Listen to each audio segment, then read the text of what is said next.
Всем привет! Меня зовут Марина, я дизайнер, предприниматель, блогер. И сегодня я хочу с вами поговорить на болезненную для меня и для многих из вас, я уверена, тему. Это тема поиска продукта. Пока мы работаем в найме, пока у нас есть руководитель, который выставляет нам задачи, нас тревожит вопрос, как сделать то, что подойдет этому конкретному человеку. Конечно, я говорю очень упрощенно, но глобальная ситуация выглядит как-то так. Но когда мы самостоятельно выходим на рынок, наша привычная модель меняется. И у нас пропадает начальник, и многие видят это как освобождение. Мол, теперь я по-настоящему творческий и работаю сам на себя. Но, к сожалению, это далеко от правды. Каждый иллюстратор и дизайнер, ютубер, креатор, который начинает создавать свои продукты самостоятельно, оказывается лицом к лицу с рынком в очень широком смысле этого слова. И мы не становимся свободными, к большому сожалению. Теперь каждый клиент – это наш начальник. Каждый зритель, покупатель – это человек, который принимает решение оставаться с вами или идти к вашему конкуренту. За время работы на себя я прошла несколько стадий, и мне кажется, я не уникальна в этом опыте. Этот процесс отдаленно напоминает модель Элизабет Кюблер-Росс, про которую вы все наверняка слышали: отрицание, гнев, торг, депрессия и принятие. Сначала вы отрицаете правила рынка. Вам кажется, что если вы будете делать что-то классное, вас заметят, к вам придут, вас найдут. Потом вы понимаете, что даже если пару раз вам повезло быть найденным, то это нестабильная модель. Вы начинаете изучать правила, которые существуют в новой реальности, и это вас злит.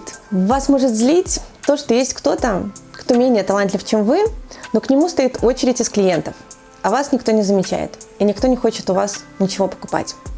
Потом вы начинаете торговаться, пытаться предлагать что-то, пытаться понравиться, пытаться зацепить аудиторию. Вы начинаете изучать маркетинг, платформы, торгуете, чтобы не делать контент каждый день, чтобы не продавать, чтобы не делать интриги, инфоповоды, обходите тренды стороной. Считаете, что все это нечестно и стараетесь изобрести велосипед. Отказываетесь слышать просьбы клиентов и убеждаете себя в том, что вы лучше знаете, что им от вас нужно. Потом начинается депрессия.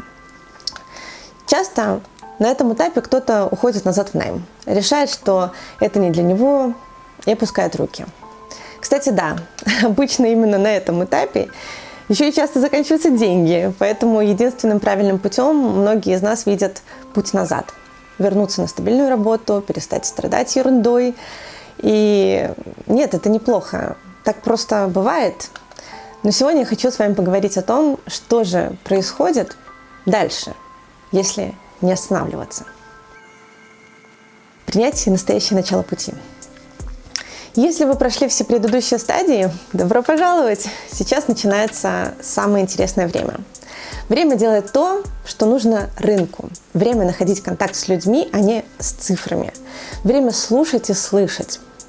За 8 лет своего поиска я поняла, что идеальный продукт – это тот, что находится на пересечении вашего «хочу» и чужого «хочу». И я не буду слишком много говорить про анализ вашей аудитории. Это довольно просто сделать, когда она у вас уже есть. Достаточно просто спросить у них, а что делать, если ее у вас еще нет? Как найти свою аудиторию? Здесь нам нужно понять платформу. Скорее всего, вы выберете для себя какую-то существующую, например, Etsy, Wildberries или даже Instagram. Нужно понять, что болит у людей, чего им не хватает. Конечно, не нужно пытаться замахиваться на весь рынок сразу, посмотрите на тех, кто близок к вам. И это, кстати, самый простой и понятный вариант. Что вы можете дать таким людям, как вы? Что может быть полезно таким людям, как вы сами? И здесь есть очень важная особенность. Вы можете решить, что то, что вам нужно, вы дать не в силах, потому что у вас этого еще нет. И будете полностью правы. Ваш клиент – это не вы. Возможно, ваш клиент – это вы год назад, 5 лет назад, 10 лет назад. А может быть, ваш клиент сейчас находится в точке А вы уже находитесь в точке Б для него. Подумайте об этом в таком ключе. А еще может быть так, что ваш клиент не хочет быть как вы и не стремится к этому, но вы можете сделать то, что будет ему полезно. Например, он хочет модный постер, а вы можете ему такой нарисовать. Или он хочет качественную сумку, а тут вы со своим умением шить и желанием шить. Да, это немного разные варианты, но результат будет один – попадание, контакт, ну и продажи, соответственно. Возможно, в вашей аудитории будут и те, и другие, что, кстати, довольно часто случается. И даже когда мы делаем бренд одежды, например, будут и те, кто хочет вашу одежду, и те, кто тоже хочет сделать бренд, как вы. Тогда стоит продумать продукты для разных типов клиентов.